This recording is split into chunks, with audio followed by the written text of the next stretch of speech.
At some time in 1990, Bagla's grandfather and Lala Dadu traveled from Gambia to Mali to meet their tantric guru. Lala Dadu is one of Bagla's grandfather's close friends. Like Bagla's grandfather, he is also a Kabiraj, traditional healer, and this tantric guru is the one whom they went to meet. Their guru had come from Mali to Bagla's grandfather's area in 1975 to treat someone. He was brought from far away in Mali to Gambia because the matter was very complicated, something that ordinary Kabiraj could not solve. The tantric had primarily come to remove black magic cast upon a woman. Afterward, Bagla's grandfather and his friend Lala had conversations with this tantric guru. They warmly welcomed him and expressed their desire to learn advanced mystical knowledge from him. Eventually, the Malian tantric guru agreed. From then on, Bagla's grandfather and Lala Dadu learned a lot from him. Over the past 15 years, Bagla's grandfather had traveled many times to meet this tantric guru and had acquired many complex magical skills from him, even bringing back solutions for various difficult problems. This time, for a special need, both grandfathers traveled to meet the tantric guru. The guru's home was in the Acacia region of Mali, near the border of Senegal and Mali, though quite far from Gambia. When Bagla and Lala Dadu arrived at the guru's house, they saw a large crowd of people. It was natural for a famous Kabiraj's house to be crowded, but never before had they seen so many people during their visits. When the grandfathers entered the house, they saw a 30 to 32-year-old woman's corpse placed on a cot in the courtyard, surrounded by all the people present. Among them were their tantric guru and some of his disciples. Seeing Bagla's grandfather and Lala Dadu, the tantric guru stepped forward, exchanged greetings, and asked them to sit in a place to rest. Then the guru said, "You two rest. I will finish dealing with this trouble and then talk to you." The grandfathers, exhausted from their journey, fell asleep while waiting. They didn't know how long they had slept, but eventually they woke up to the guru's call. After waking up, the guru said, "Now that you both have come together, surely something bad has happened." The grandfathers replied, "Yes, Guruji, we are in great trouble." Then the guru said, "I will listen to everything, but first let me finish my own troubles. I am also in a big problem. You will have to stay here for 2 days. If you have any objections, let me know." Hearing this, the grandfathers said, "What are you saying, Guruji? It is our good fortune to be able to stay with you. Why just 2 days? We are ready to stay even longer. Just tell us what we need to do." Then the guru said, "Let's eat first, and then we will talk." After eating, the guru said, "A neighbor of ours found this corpse behind his house, the one you saw on the cot in the courtyard. I'm in a bit of trouble regarding this corpse. This morning, this body was found behind the house of one of our neighbors. That house is located in a deserted, abandoned area. I will use a fake name for this neighbor. Let's call him Eric. Now, a dead body was found behind Eric's house. When the news spread, people gathered at Eric's house. Questions arose. Who was this woman? How did her body end up here? But Eric and his family kept saying they didn't know anything about it and that it was a conspiracy against them. The strange thing was that no one knew whose corpse it was. No one could recall ever seeing this woman before. At one point, the villagers started arguing among themselves, which soon turned into a fight. They began to suspect Eric. Some young men started beating Eric. When I heard the news, I rushed to his house and saw that the poor man was being badly beaten. I intervened and asked what had happened. After hearing everything, I went near the corpse of the woman and was shocked. I saw that blood was coming out of her eyes, and there were finger marks on her neck. Then I turned to the women present and said, "Check her body and see if there are any other injury marks." One of the women examined the corpse closely and eventually said, "Guruji, this woman was brutally strangled to death. She couldn't endure it, which is why blood came out of her eyes, nose, and mouth. She was in good health." Then I said, "Pour some water over her body to clean it. Then I will see what can be done." After that, I spoke with the village elders. I told them, "Eric has nothing to do with this murder. Let him go. There is something very suspicious about this woman's murder. I sense that we are about to face danger. There are ominous signs. Besides, we are lucky that the police don't know about this yet. Otherwise, no one would be able to escape trouble." At first, people were hesitant to believe me, but eventually, they trusted my words. The villagers wanted to know the reason behind this murder. I told them, I cannot say for sure yet, but tonight I will use my magic to find out what really happened. If you trust me, bring the body to my house. Everyone agreed and said, Guruji, we definitely trust you. We believe you can do it. So they carried the corpse to my house. That is the situation so far. Now I need some help from you two. Bagla's grandfather asked, What help, Guruji? The Guru replied, Tonight I want to perform a ritual with both of you on this corpse. Through this ritual, we will be able to find out the identity of this woman who killed her and for what purpose. Then Lala Dadu and Bagla Dadu said, This is spirit revival magic. The Guru said, Yes, you are right. This magic allows a soul to return to a dead body, but only for a short time. The Guru continued, I learned this from my master. Tonight, with you two, I will perform the ritual. Then he added, Now rest. I will arrange everything needed. After the Guru left, Lala Dadu said, Bagla, how lucky we are.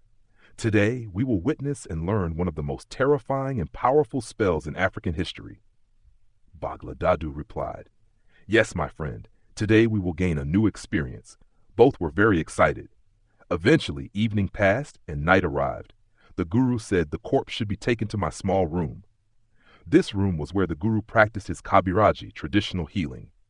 It should be noted that in Africa, those who practice this type of magical healing always have a separate room, usually built like a small hut. Following the Guru's instructions, all the household members helped carry the corpse into his small room. Then the Guru entered the room with some items.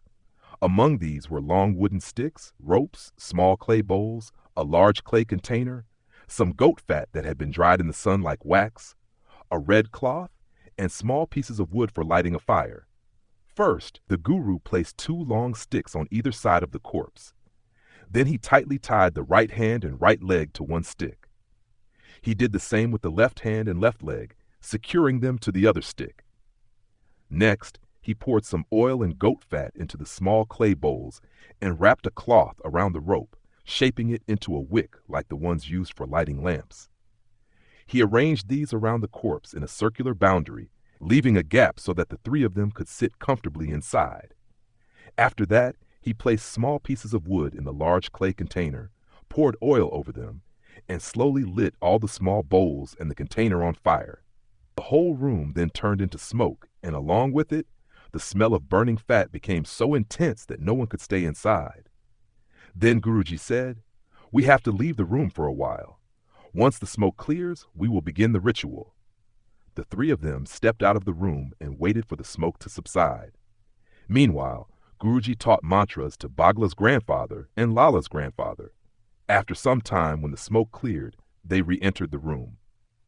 Guruji sat on the west side of the corpse, facing east. He placed a large fire vessel in the empty space between himself and the body. Then Guruji told Bagla's grandfather, Bagla, sit near the head of the corpse and hold the 2 wooden sticks tightly. Lala, you sit near the feet and hold the sticks firmly as well. You both must apply extreme force because when the soul returns to this body, it will try to escape. I will hold it with my tantra, but if it manages to break free, none of us will survive. Hearing Guruji's words, the grandfathers were a little scared, but they had faith in him. They took their positions and sat down. Then Guruji said, Keep chanting the mantra I taught you out loud, and don't stop until the soul enters the body. The grandfathers started reciting the mantra, and Guruji also began chanting. After a while, suddenly, an earthquake-like vibration shook the room, making it seem as if everything would collapse on top of them. Even though Bagla's grandfather and Lala's grandfather were experienced and skilled exorcists, fear and anxiety started overwhelming them. But trusting Guruji, they composed themselves and continued chanting with closed eyes. Suddenly, they noticed the corpse move. As soon as the body stirred, Bagla's grandfather and Lala's grandfather tightly gripped the sticks on either side. The movements of the corpse became more and more violent. They used all their strength to keep it in place. At that moment, Guruji picked up the fire vessel, stood up, and began circling the corpse while chanting loudly. One strange thing was noticeable. The fire vessel had been burning for a long time, yet Guruji held it with his bare hands without getting burned. This was the power of black magic. Guruji continued chanting and moving around the body. Meanwhile, the corpse writhed violently, and the entire room seemed as if it would be torn apart. This went on for a long time. But Guruji, Bagla's grandfather, and Lala's grandfather never stopped chanting. Eventually, the corpse stopped moving and suddenly spoke. As soon as it spoke, Guruji stopped and ceased his chanting. The corpse said, "Why have you summoned me, exorcist?" Hearing this, Guruji replied, "Reveal your identity." The soul inside the corpse responded, "I'm not bound to answer you." According to Chuxer's grandfather's description, this entity was not the original soul of the deceased. As Muslims, we believe that the souls of the dead do not return.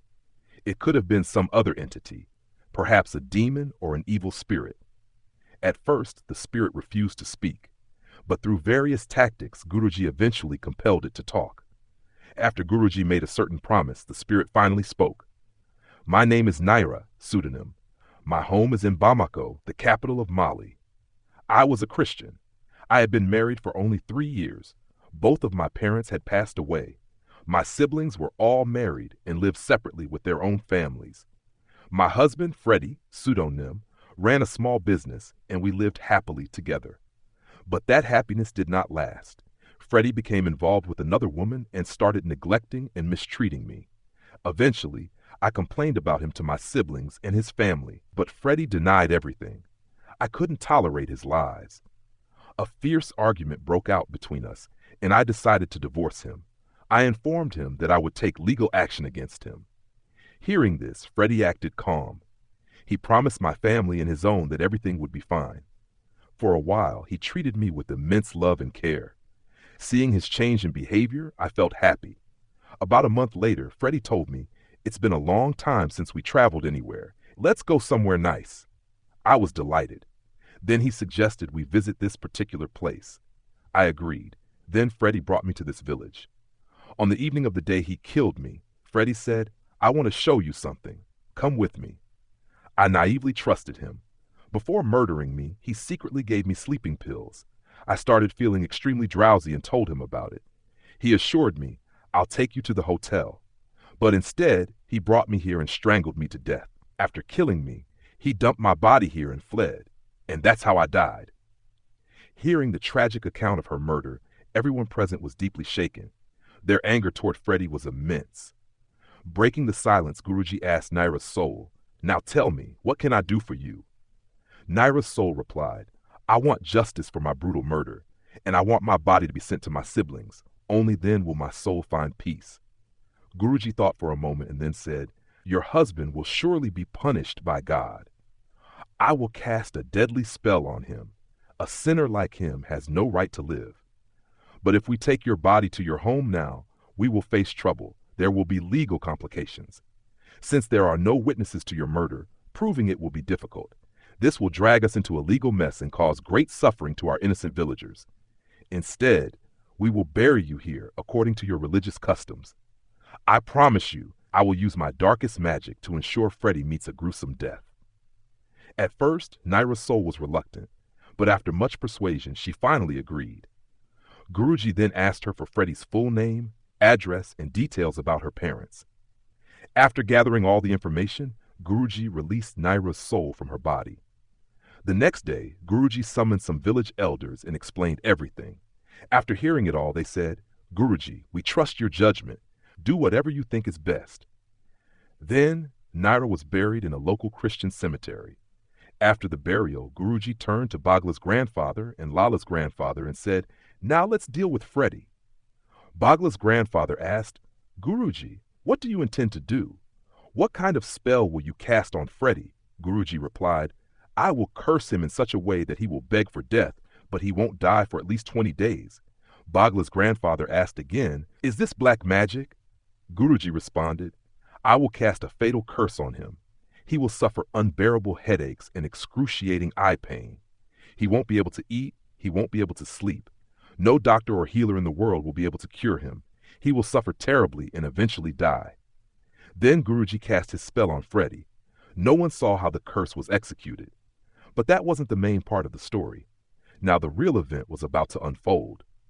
Before describing it, I must say, I have never heard of anything like this in my life. This was a completely unique experience for me. As Guruji wrapped up all the matters, he turned to Bagla's grandfather and Lala's grandfather and said, "You both saw how grave the danger was. That's why I couldn't explain things to you properly before. What is the purpose of your visit? Now tell me, what is the problem?" Then Bagla's grandfather said, "Guruji, the Jambitu we used to guard our village has been missing for several days. We have been calling upon the jinn inside the Janbetu, but they have not appeared. I have tried my best to summon the guardian jinn of the Janbetu, but I have failed. We have also asked our messenger jinn about the Janbetu, but they could not provide any information. They only said they could see the shadow of the devil in this region, but nothing more. You surely know what Janbetu is. Janbetu is a type of wooden doll inside which African healers imprison jinn to protect villages, especially in the coastal regions of Africa. Anyway, Guruji asked, how long have your Janbetus been missing? Then the elders said, it has been about 10 days. When our other jinn said they could see the shadow of the devil in this village, we became very worried. We have tried hard to understand who these devils are, why they attacked our Janbetu, and what their purpose is, but we have failed. None of our loyal jinn have been able to provide any clear information. They only said that some satanic activities are taking place in this village, but very secretly. Our jinn could not determine the purpose of these devils' arrival here. Despite their efforts, they could not gather any information. Since the Jambitu are always responsible for guarding the area, they were the first to be either killed or captured. 2 incidents have already taken place, causing fear among the villagers. Guruji asked, what are those incidents? The elders said, 2 days after the Jambitus went missing, a boy from our village named Jian was returning home from the riverbank after finishing his work. At one spot, Jan saw 2 figures standing at a distance. He was very surprised and slowly moved closer. As he got nearer, he realized that the 2 figures were actually 2 men dressed in black robes standing knee-deep in the river. John noticed that both men were holding 2 bowls in their hands. They were just standing there with the bowls. John thought to himself, who are these men? What are they doing standing in the knee-deep water? Are they thieves? John acted wisely and hid behind a tree on the riverbank to observe the situation. He saw the 2 men reciting something in an unknown language and then pouring a liquid from the bowls into the river. John understood that they were not ordinary people, but surely some kind of healers or occult practitioners. John observed that as soon as the liquid was poured into the river, the water started swirling. At that moment, the 2 men stepped out of the river and began walking towards the tree behind which Jan was hiding. Seeing them approach, John became extremely frightened. He started praying to Allah in his mind, reciting every prayer he knew, and pleaded, "O Allah, have mercy on me. Protect me from these men." At one point, the 2 men stopped near Jan, facing the river. Meanwhile, John noticed that the swirling in the river was intensifying, and from within that swirl emerged a gigantic turtle. Jan had never seen such a large turtle before. It was twice the size of a human and as tall as a man. Seeing such a monstrous turtle, John was terrified. He wanted to scream and run away, but he knew that if he came out from behind the tree, he would be caught immediately. So he stayed hidden. John saw the turtle slowly approaching the 2 men and stopping in front of them. Then, what John saw next, he was not at all prepared for. The turtle's head emerged, but it was not a turtle's head. It was a human head.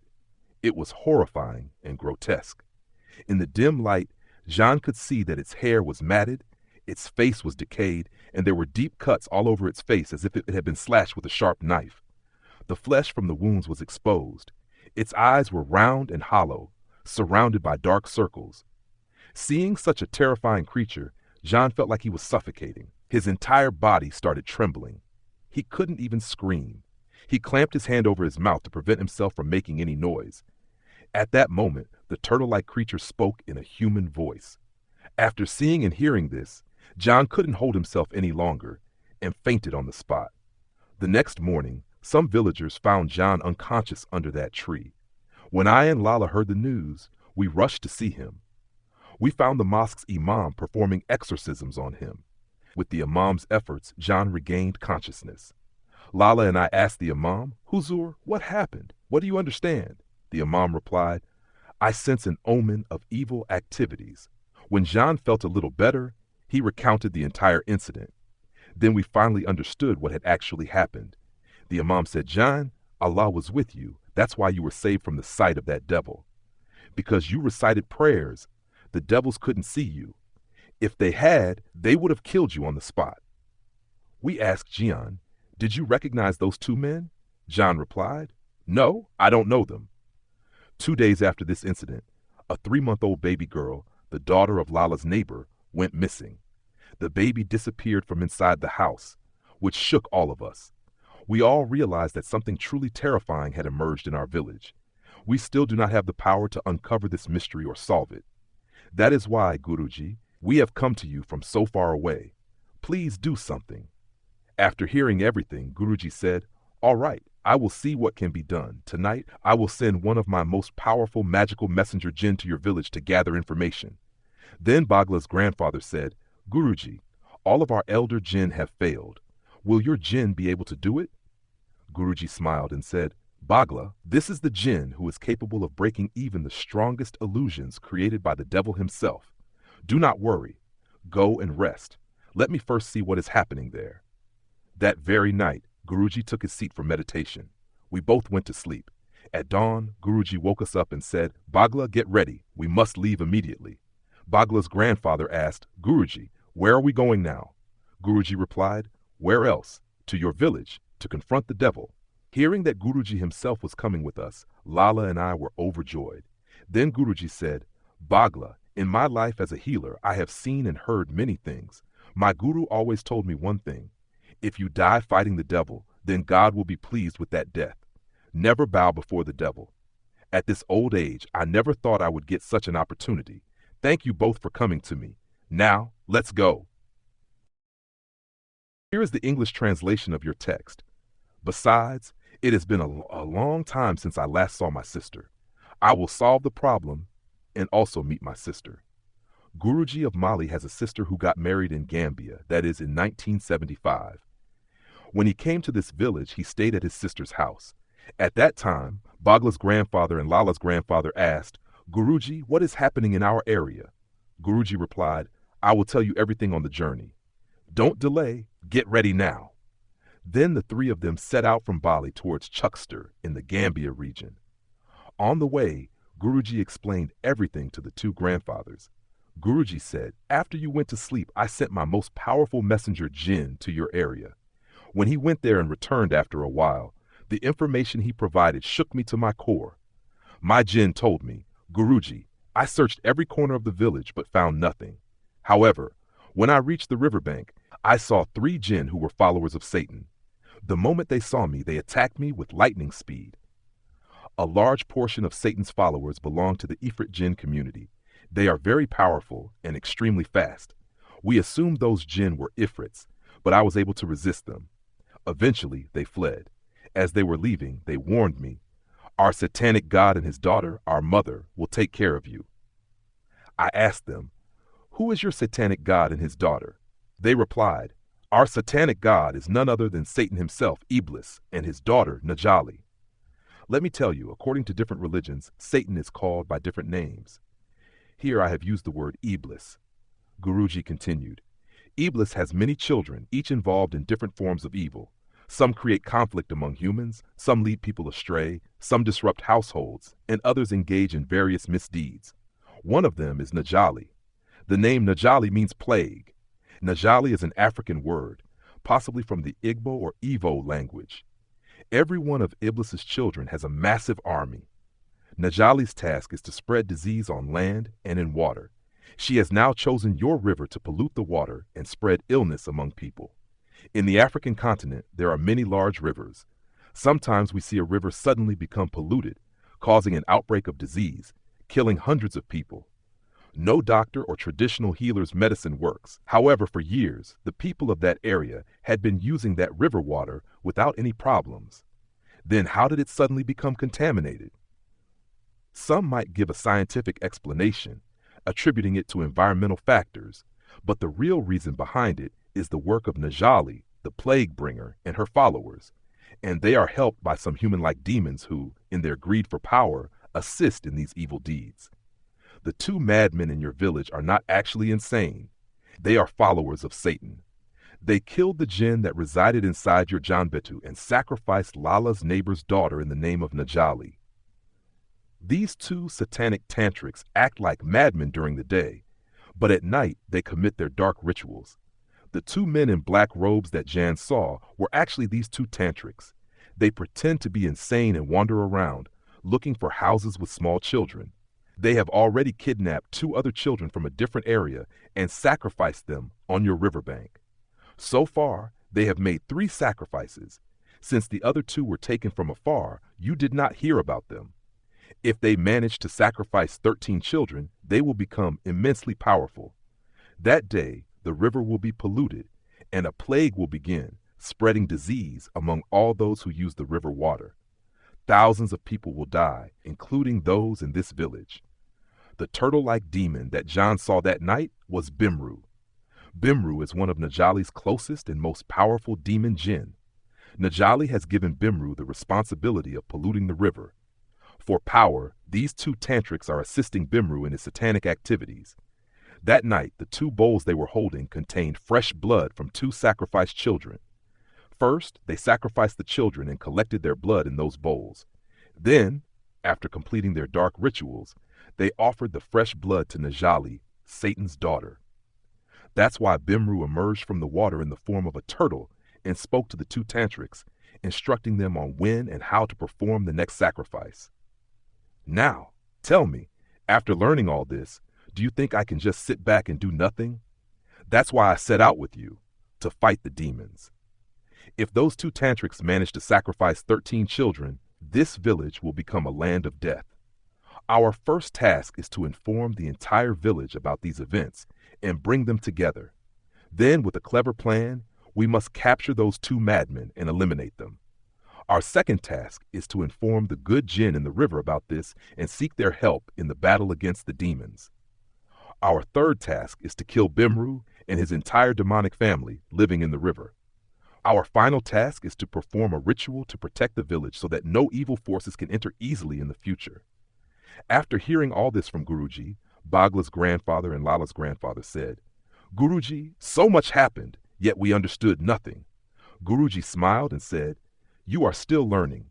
There is much more you don't know, but one day you will become greater healers than I am." After a long journey, Bagla's grandfather and Lala's grandfather finally reached their village with Guruji.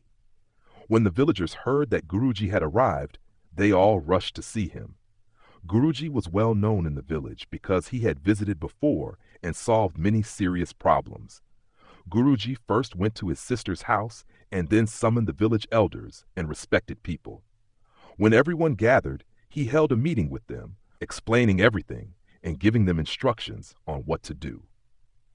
After the meeting, 2 groups of young men were formed and assigned the task of capturing the 2 madmen, no matter what. They had to do this very carefully so that no one noticed. The 2 groups set out, and soon they captured the 2 madmen and brought them to an isolated location in the village. When searched, the 2 were found in possession of various items used for black magic rituals. Among them was a book. Everyone who saw the book immediately assumed it was a book of dark magic because it contained strange demonic illustrations and text written in an unknown language. When Guruji took the book in his hands, he glanced at it and immediately threw it away. "My hands have been defiled," he exclaimed. "Do you know what this book is?" The villagers replied, "No." Guruji said, "This is the Codex Gigas, Satan's Bible. These people are not human. They have accepted the religion of Satan. Only God knows how many innocent children they have sacrificed in the name of the devil." Without wasting any time, Guruji ordered, "Burn them alive." As per Guruji's command, petrol was poured over the 2 tantrics, and they were set on fire. Before dying, they only uttered one last sentence: "Our satanic God will punish you." Many questions were asked of them before they died. "As you guys have been involved in satanic activities for so long, where did you come from, etc., etc."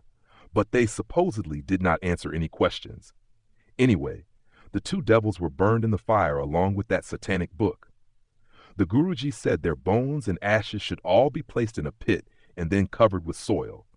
Then Guruji said, Baglar and Lala, tonight you will go with me to the riverbank where John saw that turtle. But before going to the riverbank, we have to do one thing. We need to collect the milk of 7 cows in a vessel and arrange for 2 strong sticks. As per Guruji's instructions, the milk of 7 cows was collected in a single vessel, along with 2 strong sticks. Then the vessel was handed over to Guruji. Guruji said, now let's go to the riverbank. Baglar's grandfather and Lala's grandfather accompanied Guruji to that part of the river where the devil had been seen. Then Guruji said, give me the 2 sticks in your hands. Taking the sticks, Guruji recited some mantras and blew on them. Then Guruji said, I will now go into the water. After I go, you 2 will stand here holding the sticks. Someone will try to come here, but as soon as they see these mantra-infused sticks in your hands, no one will be able to approach. When I go underwater, some devils will try to come up from the water, but they won't be able to. I will handle the devils underwater, and you will keep watch over the ones above. If you realize someone has come near you, then take the name of the Creator and strike them hard. Then you will see how the devil tucks its tail and runs away. Hearing Guruji's words, Baglar and Lala's grandfather said, Guruji, don't worry. We are here. You have nothing to worry about. You go ahead. Then Guruji stepped into the river, right at the edge where the water began. He recited mantras and blew over the vessel of milk, then submerged it in the water. Within seconds, a whirlpool started in front of Guruji, and a hollow space appeared in the water. Guruji entered the river through that hollow space. On the shore, Baglar and Lala's grandfather stood with sticks in hand, watching everything. After Guruji left, terrifying roars of wild animals echoed all around. The most fearsome creatures started howling. Baglar's grandfather noticed that many pairs of eyes were glaring at them with a sinister gaze from within the trees near the riverbank. Despite this frightening scene, neither of the 2 men moved an inch from their spot. Almost an hour later, another whirlpool started in the river, and once again, a hollow space appeared in the water. As soon as the whirlpool began, all the roaring and howling stopped. Moments later, Guruji emerged from the water and stepped onto the shore. Baglar and Lala's grandfather noticed that Guruji's clothes were not wet at all. His clothes were completely dry. Seeing this, both of them were very surprised. Anyway, seeing Guruji, the grandfathers asked, Guruji, are you all right? Guruji replied, Yes, I am fine. Did you face any trouble? They said, Yes, many devils came, disguised as wild animals, trying to scare us. Then Guruji said, No one has the courage to stand before these sticks. Now let's go home. Tonight we must finish this satanic game. We must kill the great devil that has made its home here. Then the grandfathers asked, Guruji, was your mission underwater successful?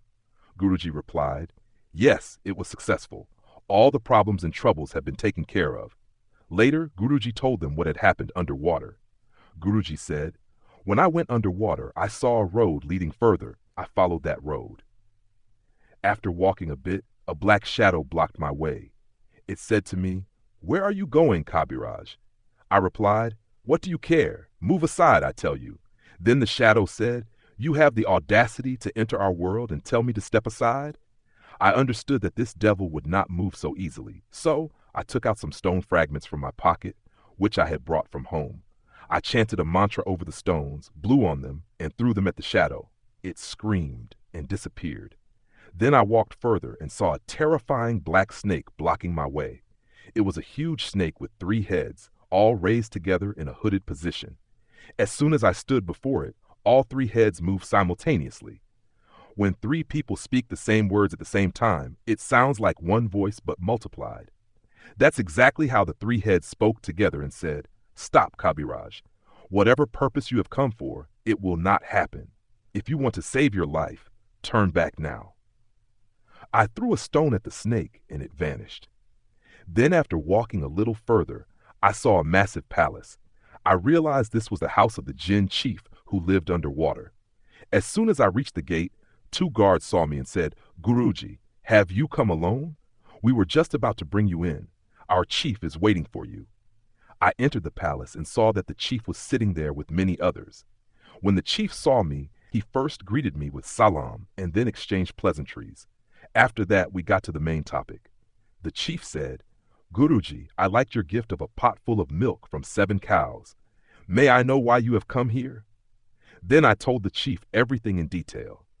The chief then summoned some of his intelligence agents and asked them whether what I was saying was true. They replied, yes, there are some devils here, but we still do not understand what evil deeds they have come to commit. That is why we could not give you any information earlier, but we have been keeping an eye on them. Then I told them, Chief, look, your jinns are not at fault. These devils can create such an illusion that not even a jinn can detect them. I gathered information from my loyal sorceress, Mukha Bircher. Then I told the chief about my plan to deal with the devils. The chief said, Guruji, don't worry, you just have to call me, and I will arrive with my most powerful army to wage war. Then I told the chief, I will come to this riverbank late tonight. The chief agreed to my plan.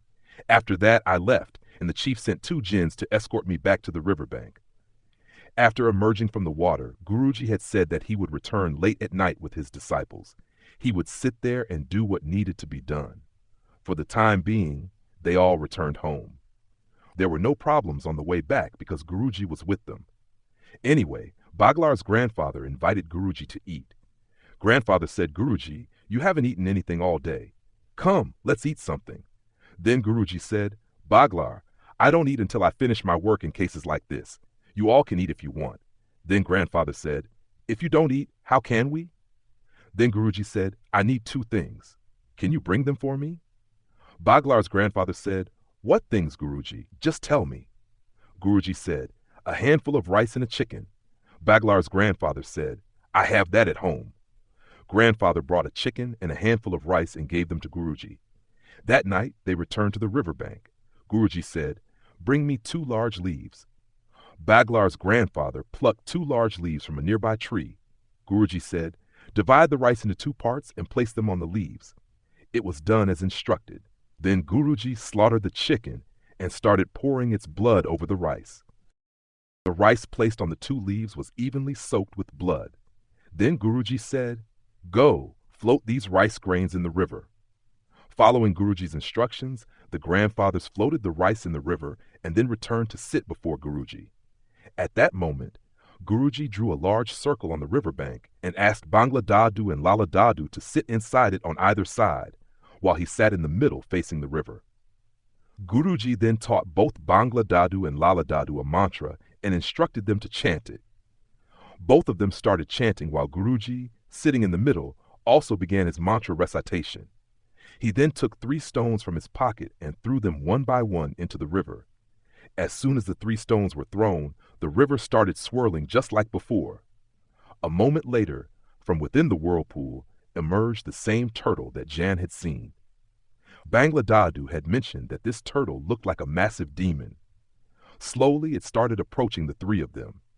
When the turtle reached them, it stopped. From where its head should have been, 2 human heads emerged. These heads looked terrifying and grotesque. The hair was matted, the flesh on the face was rotting, and there were deep wounds as if slashed with a sharp knife. Its eye sockets had dark circles. It was none other than Bimru. Bimru spoke. What is it, Kabiraj? Why have you summoned me? Kabiraj replied, you cannot accomplish what you came here to do. Leave this place at once. Bimru laughed and said, you dare command me? Do you even know who I am? Guruji calmly replied, yes, I know. You are an evil entity, and I am a servant of God. You have no compassion, whereas I am merciful. If I wished, I could punish you. Because of you, 3 innocent children had to die. Killing you would not be a sin for me. Even so, I am giving you a chance. Leave this place peacefully, or I will be forced to destroy you. Bimru let out a monstrous laugh, then stopped and said, Kabiraj, if you have the courage, step outside your circle and speak to me. Guruji smirked and said, you claim to be powerful? Then step inside my circle and face me. Hearing this, Bimru growled in rage. Guruji warned him again. I am asking you for the last time, will you leave this place or not?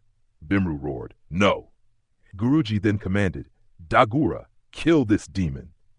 At that moment, something leaped out from the jungle. Bangla Dadu saw a gigantic lion-like creature. It was half human. and even in the darkness, it appeared larger than an elephant. It had arms, legs, and a body like a man, but the head of a lion. Seeing such a monstrous beast, the grandfathers were terrified. Meanwhile, Bimru emerged from his turtle shell, stood up like a human, and a fierce battle ensued between him and Dagura. Guruji continued chanting mantras while the battle raged on. The river became turbulent, as if a storm was brewing within. The entire area turned chaotic. The grandfathers were trembling in fear. They had never seen such a terrifying battle in Kabiraj's life. Shaking with fright, they remained inside the circle, closing their eyes and praying to God. Suddenly, another identical lion appeared out of nowhere and leaped at Bimru. Together, the two lions overpowered him. They first severed Bimru's head from his body and then tore him apart into pieces. Bimru was destroyed. The two lions then took a massive leap into the river. As soon as they entered the water, the river became even more ferocious. Meanwhile, Guruji kept chanting, and the battle continued for nearly an hour. Then, everything became calm. Guruji collapsed to the ground, unconscious. Seeing this, the grandfathers panicked. They feared that Guruji, who was already old, might have passed away. But soon, they realized he was only unconscious. At that moment, Dagura and his companions suddenly reappeared on the riverbank, standing right in front of them. The grandfathers were terrified to see such monstrous beings up close.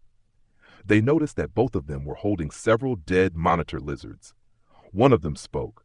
"All the evil entities have been eliminated.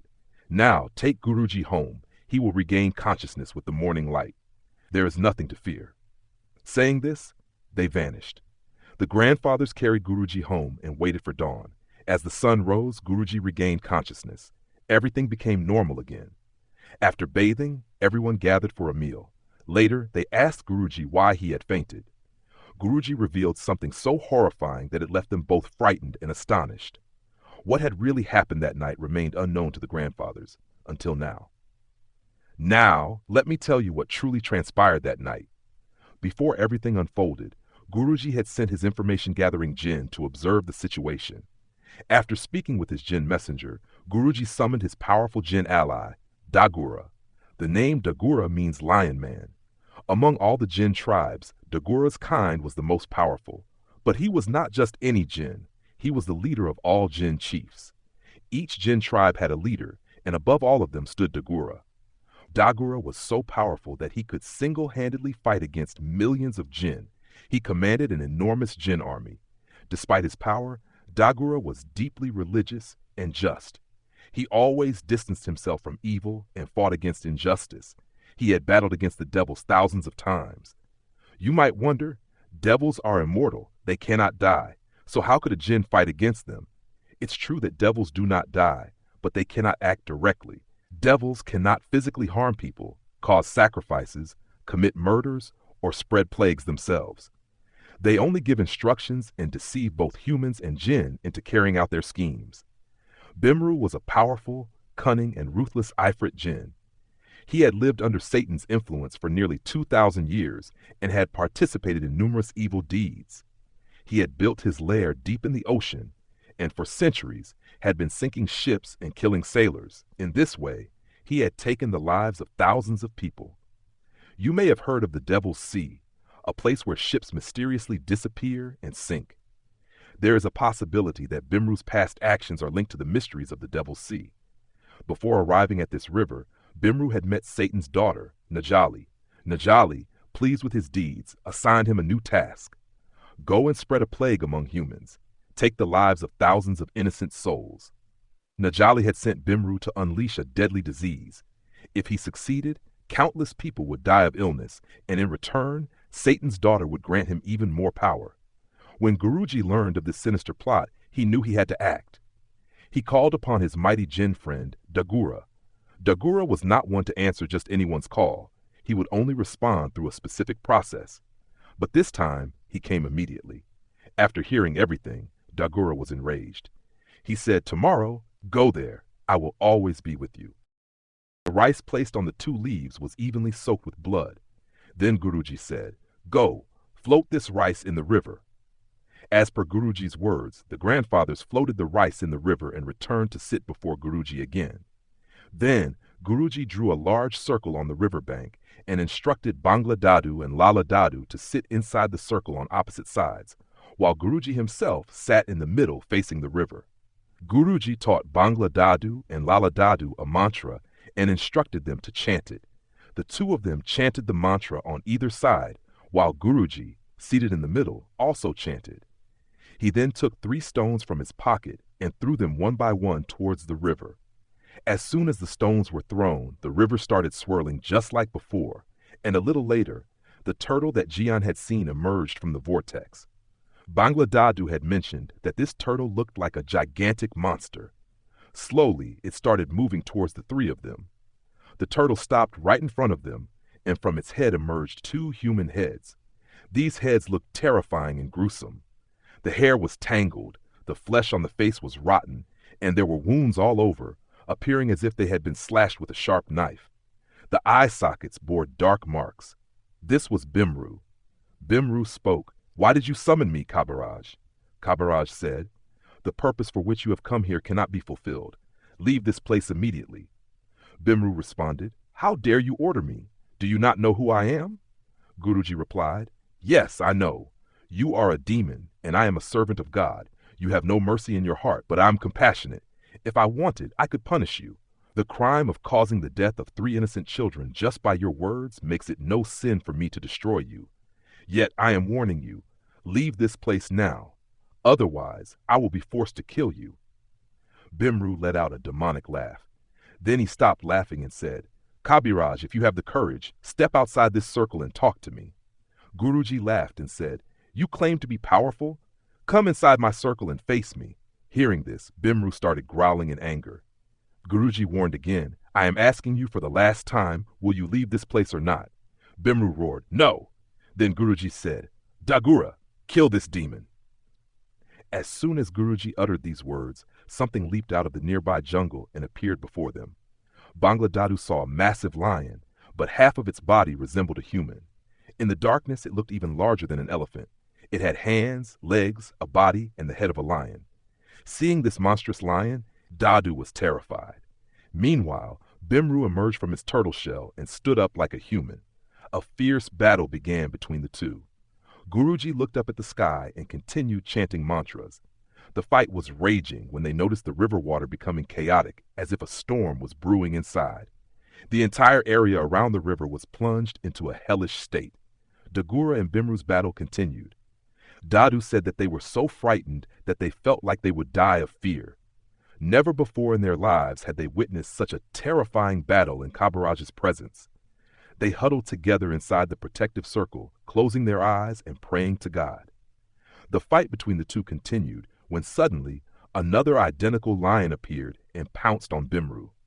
The 2 lions managed to overpower Bimru completely. First, they tore his head from his body.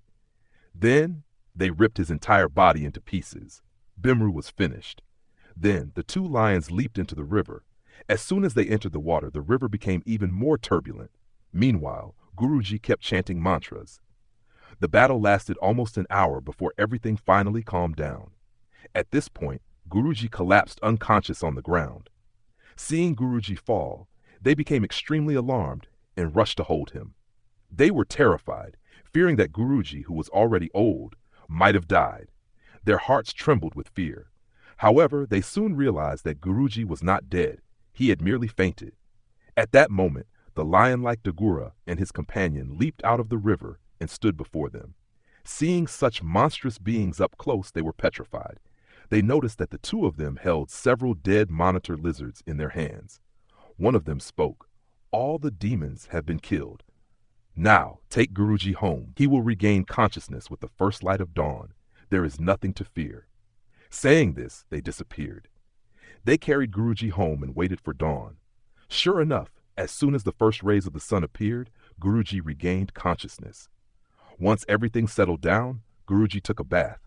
Then they all bathed together and had a meal. Later, they asked Guruji why he had fainted.